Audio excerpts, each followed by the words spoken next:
There comes a time when a video game enters the early stages of production, planning and mapping out the general idea of what the game would eventually come to be. However, sometimes these ideas are changed late during development and completely differ from the original vision. If not changed, then it is scrapped and cancelled completely. This also happens to coincide with the Silent Hill franchise. Behind the scenes, there have been many games that have been cancelled and lost to time. Let's start from the early beginning.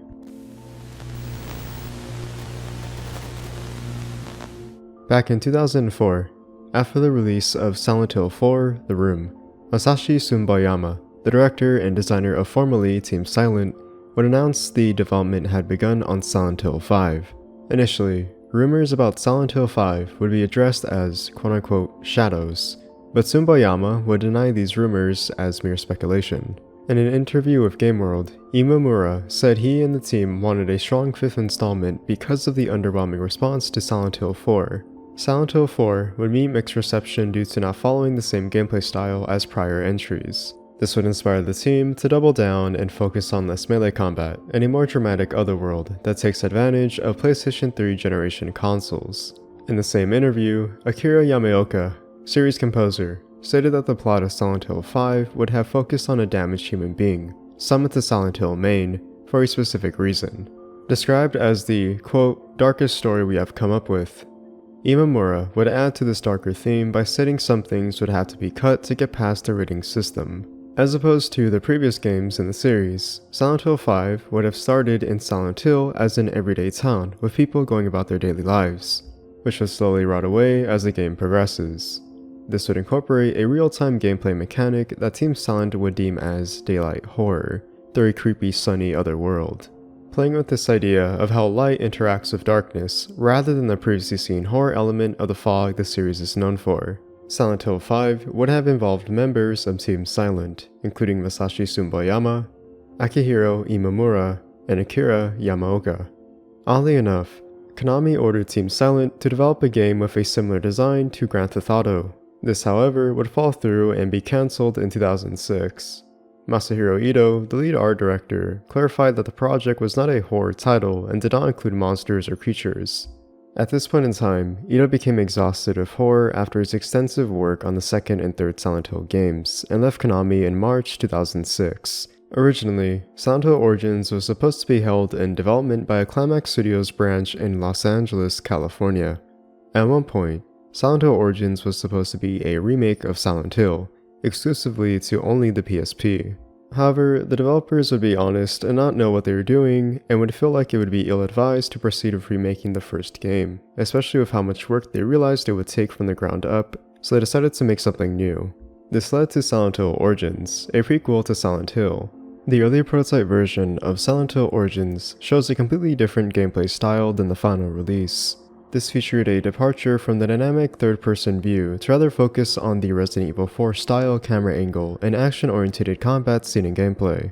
Travis had 6 weapons, divided equally between melee weapons and firearms. Additional changes included a laser sight for his pistol and an option for the player to barricade areas. As Travis would roam the town of Silent Hill, he would fight monsters known as the Afflicted. This prototype version also featured a gameplay section in an asylum with a combat scene previously.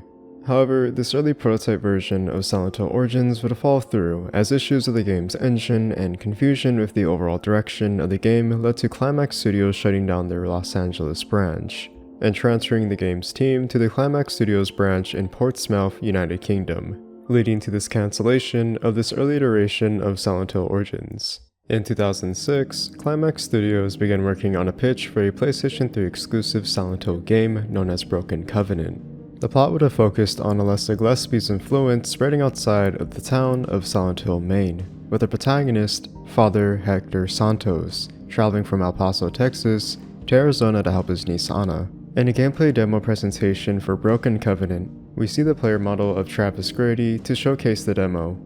In this demo, we see one of the unique gameplay features of the Arizona town beginning to change and shift at different time intervals, as it slowly becomes corrupted by Alessa's memories. Silent Hill locations from different periods throughout its history would become a physical manifestation and materialize across the American Southwest.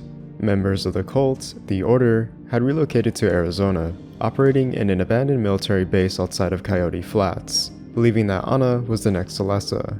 One of Father Santo's main gameplay mechanics would be the ability to perform holy rituals, with water as one of the key items to purify environments.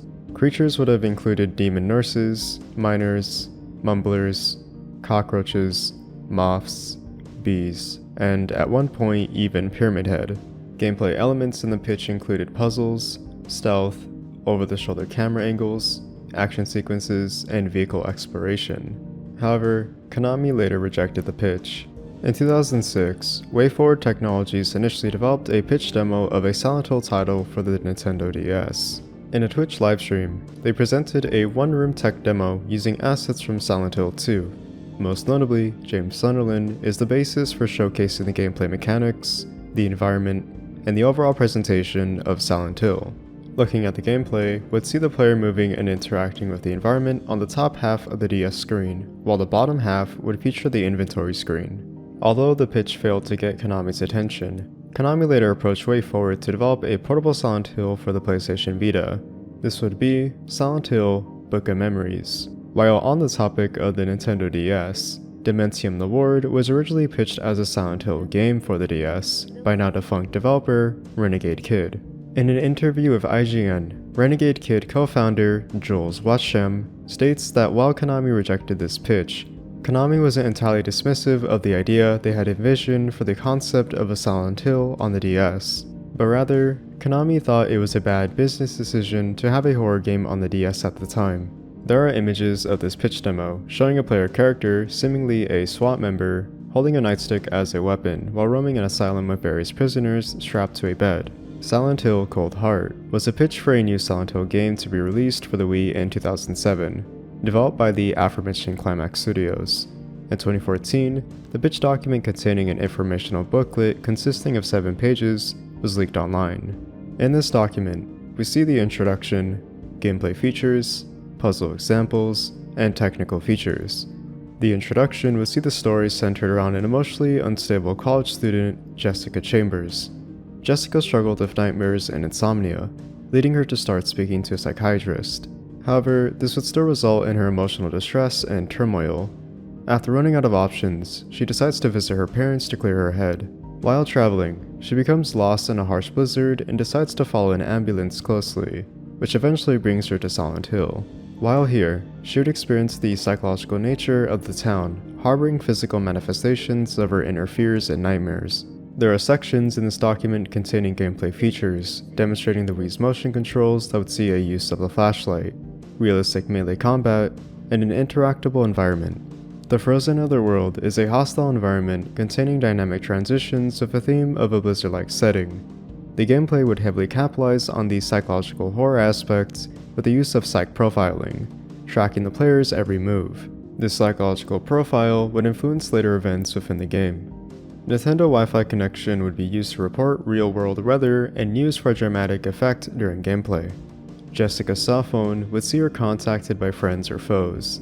The Wiimote would play audio from its speaker to simulate that of an actual cell phone. Monsters would be alerted by Jessica's cell phone as it would radiate sound when monsters are nearby. Character customization would also be a fundamental gameplay feature that would allow the player to adapt to the harsh weather environment through survival, such as clothing, food, drinks, barricading, etc. There is also a section dedicated to a walkthrough of exploration and combat for a level within the game called The Lake, suggesting that a build for this level could have existed. While these ideas all sound very ambitious and conceptually a great premise for a game in the Silent Hill series, it's possible Climax Studios overestimated the technology of the Wii with its limitations. This led to the cancellation of Silent Hill Cold Heart. However, this would later be repurposed for the release of Silent Hill Shattered Memories, notably reprising gameplay elements such as the Frozen Otherworld, interactable environments, and using a flashlight and cell phone. In 2006, Silicon Knights developed a pitch for a Silent Hill game titled The Box for the PlayStation 3 and Xbox 360, dubbed in Open World Third-Person Survival Horror Experience. At some point, the project was abandoned by Sega and later picked up by THQ and renamed The Ritualist. However, due to financial difficulties at THQ in 2009. The game never materialized and was cancelled. There are some concept images of the box art, main menu, customization settings, different bird species, and finally, hatchets. In 2013, Masahiro Ito was involved in a cancelled Silent Hill title. Due to non-disclosure agreements, information about the development detailing the game is limited. He describes the project as a direct sequel, similar to the likes of Silent Hill 3 to Silent Hill 1. Because of Pyramid Head's popularity as a mascot figure for the Silent Hill franchise, Konami would commission Masahiro Ito to reuse Pyramid Head, much to his disliking of reusing Pyramid Head. He explains he designed Pyramid Head specifically as a manifestation of James Sunderland's inner psyche, becoming displeased with Pyramid Head in later entries. Masahiro Ito states that if Pyramid Head were to be used, Ito wanted him to have an impressive new direction that players would accept. He would design brand new iterations of Valtiel and Pyramid Head that were distinct from what we have seen previously in Silent Hill 2 and Silent Hill 3. He intended for Valtiel to kill Pyramid Head in the game's opening cutscene. Concept art would see the opening cutscene depict a baby carriage on a bridge in the Otherworld. However, this untitled Silent Hill sequel would later be cancelled. In 2017, when asked if he would be willing to return to make a feature Silent Hill installment, Masahiro Ito stated that he would be willing to make a new Silent Hill if Pyramid Head is not in it or can be killed early in the game, and if it is not a direct sequel to an earlier installment. I can't help but question, what if? What if these games came to fruition and materialized? Would they have become a commercial and financial success that met the players' expectations, or a complete failure that meets mediocrity and negative reception? The answer, we will never know. But what we do know is that, at the very least, we have documentation of the existence of these cancelled Silent Hill games. It truly is a shame that Konami would reject most of these pitched projects, as they sounded to have lots of potential for such creative innovation to the formula, which would have given a refreshing change of pace. But instead of staying stuck in the past, all we can do is keep moving forward.